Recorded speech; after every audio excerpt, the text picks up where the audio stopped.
जिस तरह जोशी जी को बनाया गया है, क्या लगता है परिवर्तन होगा? कुछ नहीं होगा सर। ड्राइवर बदलने से गाड़ी ठीक नहीं हो जाएगी। इन्होंने गाड़ी के इंजन को, गाड़ी के टायर को, गाड़ी के सिस्टम को सबको खराब कर चुके हैं। ये किसको पकड़ना है? चंपत राय सीधी सीधी सामने चोर दिखाई दे रहा है। और जिस दिन सरकार का परिवर्तन होगी, हम कह रहे हैं इस बात को, हम क्या कहते हैं, राम मंदिर के एक एक पैसे का हिसाब निकाल के लाएंगे। नमस्कार, KCN न्यूज में आपका स्वागत है। आज हम अम्बेडकर नगर विधानसभा से कांग्रेस पार्टी के लोकप्रिय समाज सेवी व नेता तरुण गर्ग जी से क्षेत्रीय मुद्दों पर सीधी बात करेंगे। तरुण सर, बहुत बहुत स्वागत है हमारे चैनल में। सर, आपका सबसे पहले हमारे दर्शकों को बताया, SIR की प्रक्रिया को लेकर पूरी दिल्ली में आरंभ चल रहा है। सर, मैं देख रहा हूँ, जहाँ जहाँ मैं विजिट कर रहा हूँ, BLO को लेकर कुछ परेशानी हो रही है। सरकारी BLO, क्या वो परेशानी अम्बेडकर नगर में भी देखी जा सकती है? सर, आपको भी कोई परेशानी हुई मतदाता सूची को लेकर?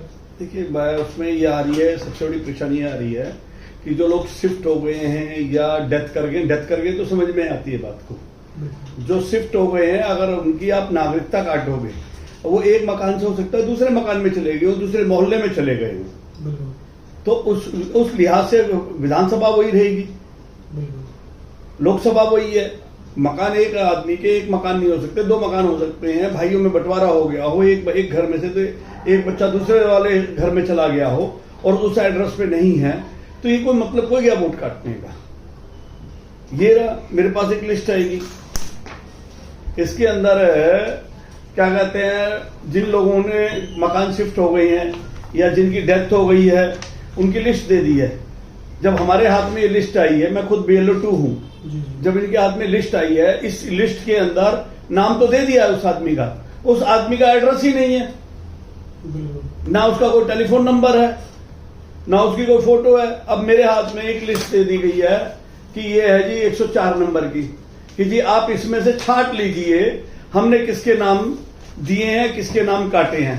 पहले हम इस लिस्ट को लेके बैठेंगे, फिर इस लिस्ट में से इसको छाटेंगे, तब हम क्या कहते हैं, इंक्वायरी निकालेंगे। हम समय है सर, उसमें तो समय बहुत कम दिया गया। आप ये देखिए ना, मुझे बताइए ना, किस बात की जल्दी चल रही है? कोई ग्रह युद्ध होने वाला है, कोई परमाणु बम गिरने वाला है, कोई आफत आने वाली है कि जल्दी जल्दी इसको निपटा लो बात को। सर, जनगणना ही कर रहे हो ना देश की, देश के नागरिकों को अगर काट के उसके बाद उन्हें जोड़ना पड़ेगा, तो इस बात के लिए किस बात की जल्दी हो रही है? इससे साफ जाहिर होता है सामने वाले की चोर की दाढ़ी में तिनका। मैंने देखा सर, दिल्ली के अंदर मतदाता सूची के अंदर से काफी लोगों के नाम काट दिए गए सर, और वो लोग जाते हैं उनके पास तो उन्हें कहा जाता है 8 नंबर फार्म भरिए, 7 नंबर फार्म भरिए, अगले महीने भरिए।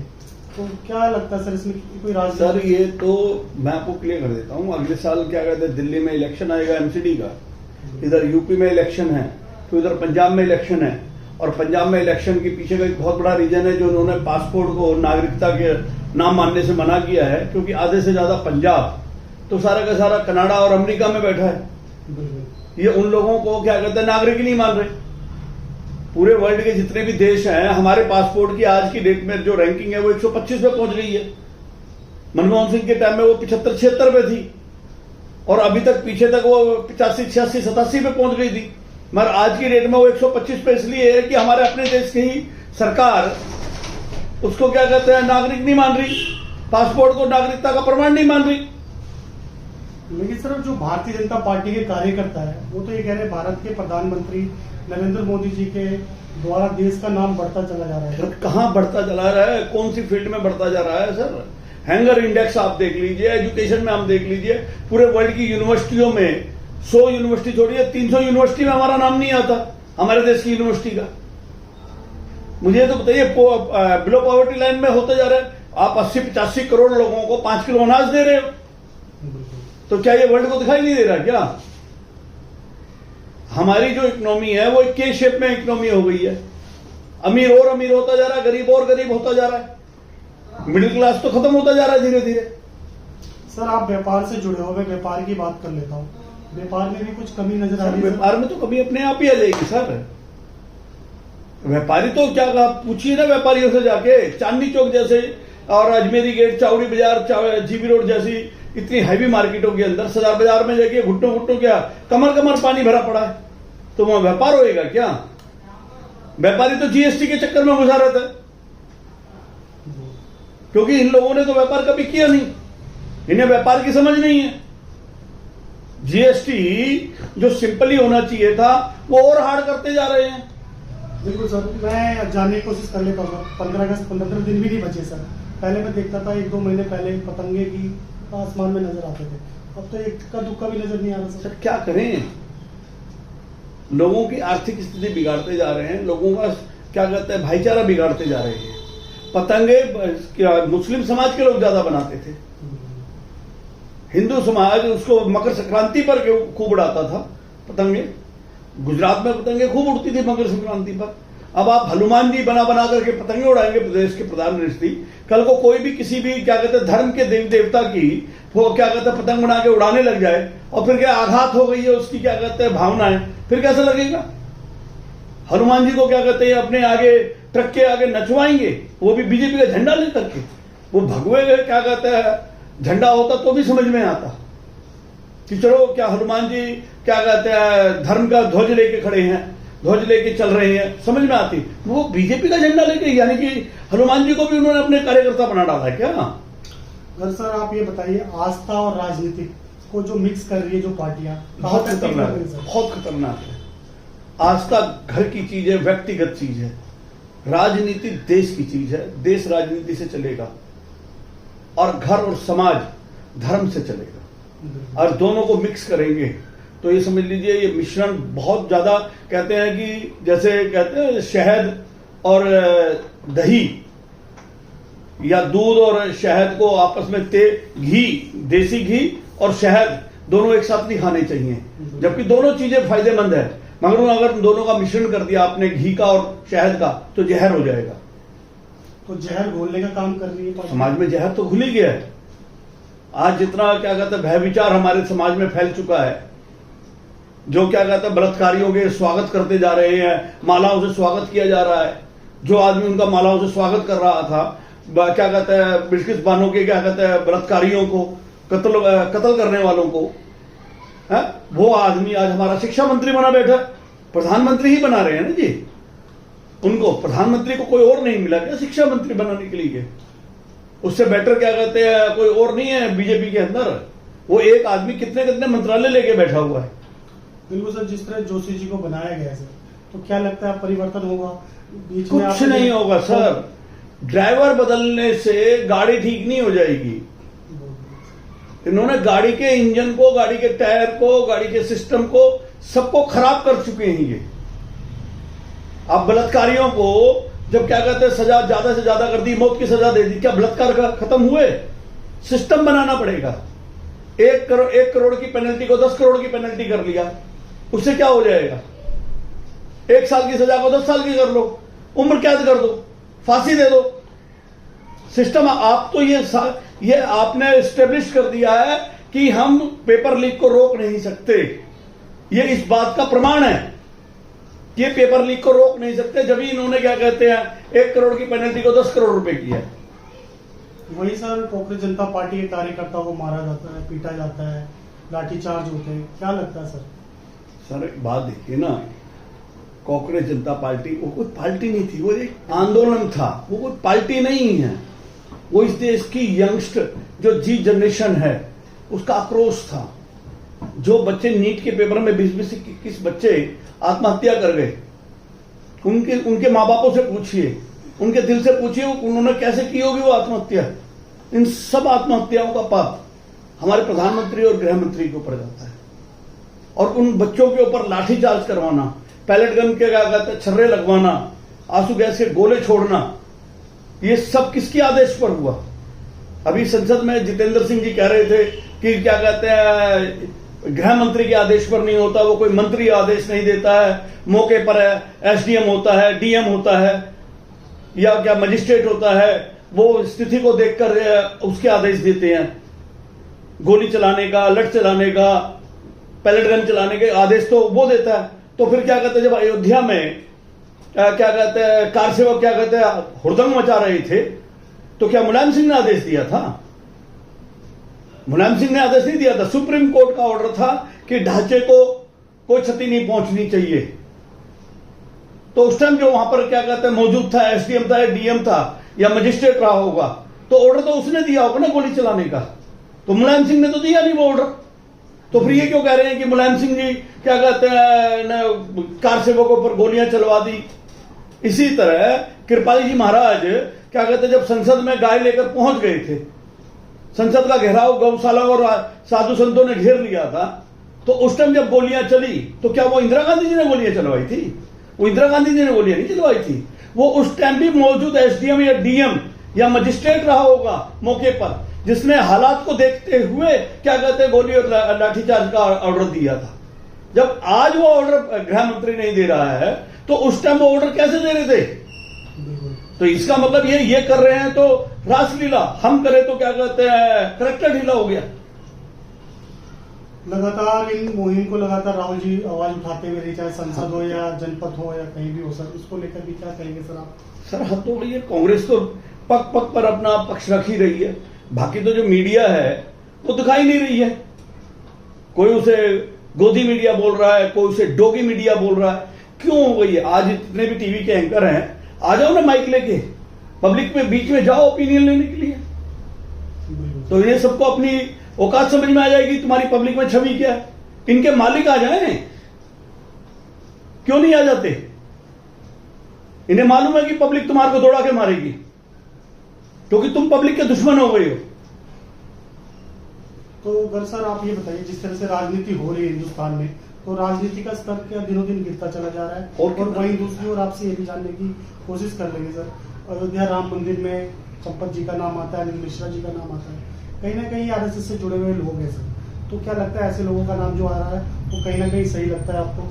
सर वह बताइए, वो छुटभइये लोगों को जो 10-15 हजार रुपए की नौकरी कर रहे थे वहां पर, उनको मुजरिम बनाया जा रहा है।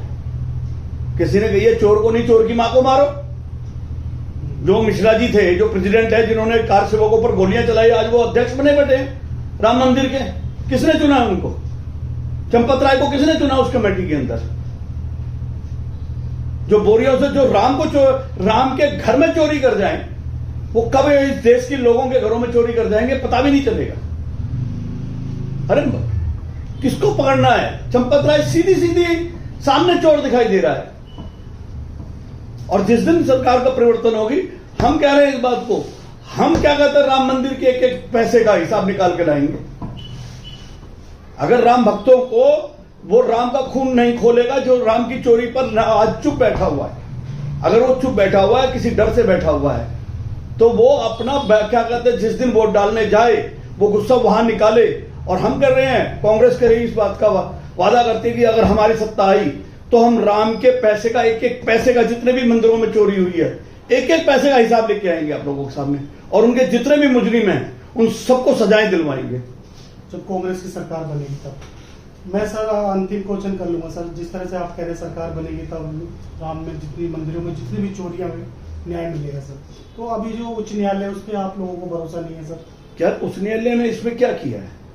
एसआईटी बिठाई जा रही है। एसआईटी बिठाकर तो संजय सिंह जी ने पहले ही क्या कहते हैं बता दिया था कि 2 करोड़ की जमीन 18 करोड़ में बिक रही है। वो बात तो 6 महीने पहले ही बता दी गई थी। तब क्या दिया है? तब दिखाई नहीं दे रहा है कि जमीन घोटाले हो रहे थे। और जब जिस पत्थर से राम मंदिर बना है, राजस्थान की एक खदान से आ रहा था, उस खदान के एक मालिक ने कह दिया था कि आपको यहां से जितना पत्थर ले जाना है फ्री में ले जाओ। तब इन लोगों ने वो पत्थर फ्री में क्यों नहीं लगाया? क्यों 700 रुपए स्क्वायर फीट का पत्थर क्या कहते खरीदा? फिर तो क्यों फ्री में खाएंगे? फ्री में मिल जाएगा तो उसमें से कमीशन कौन खाएगा? ये तो कमीशन खोर सरकार है। इनकी बनाई हुई सड़कें क्या हालत हो गई है सड़कों को, जो हाईवे हाईवे हाईवे करते घूम रहे थे, एक बारिश नहीं झेल सकी। उधर प्रधानमंत्री जी उद्घाटन करते हैं, इधर क्या कहते हैं सड़क टूटना चालू हो जाती है।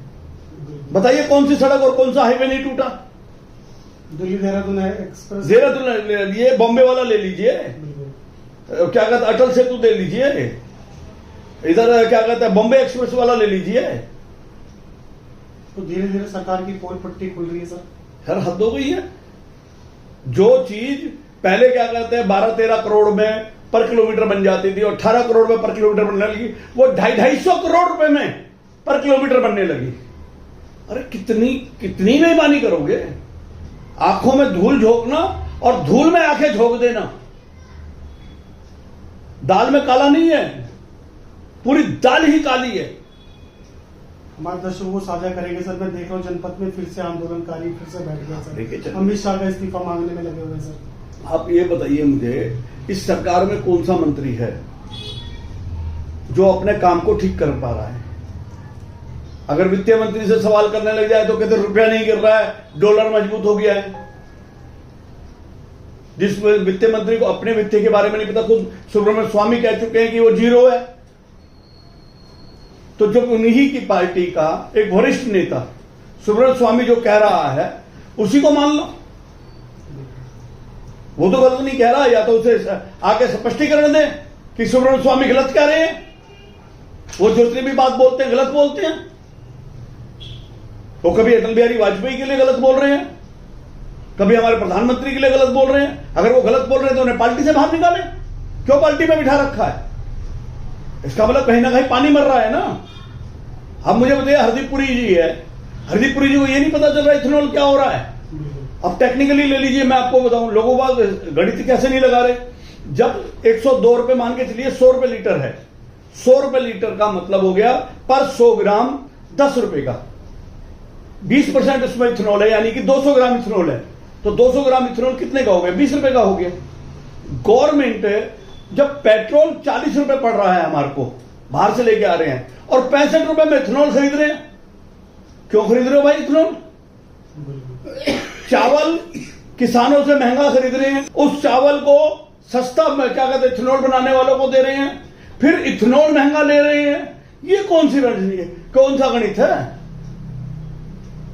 अंधा बाटे रेवड़ी अपने अपनों को दे, घूम घूम के अपने अपनों को दे रहे हैं।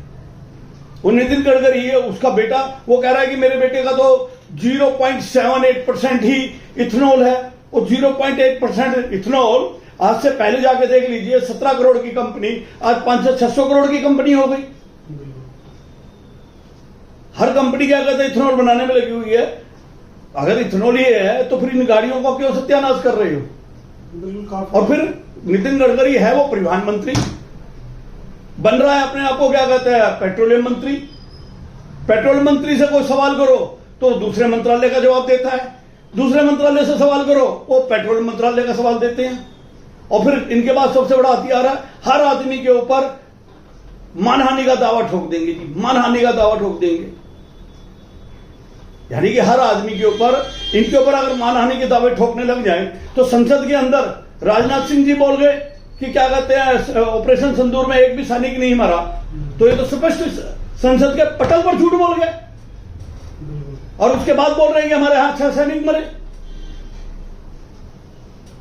तो वही गिर सर आपसे जान लेंगे कि राजनीति का स्तर गिर गया है सर बहुत ज्यादा। सर इसे गिरना नहीं कहते, एक होता है माइनस, एक होता है फिर माइनस से नीचे गिरना होता है। एक जमीन पे आ जाती है स्थिरता, और अब ये राजनीति की जो नैतिकता है वो अपने स्तर से बहुत नीचे जा चुकी है। बहुत बहुत धन्यवाद सर आपका, तरुण जी, आपने समय निकाल के हमसे बात की सर। शुक्रिया, धन्यवाद सर। धन्यवाद। जय।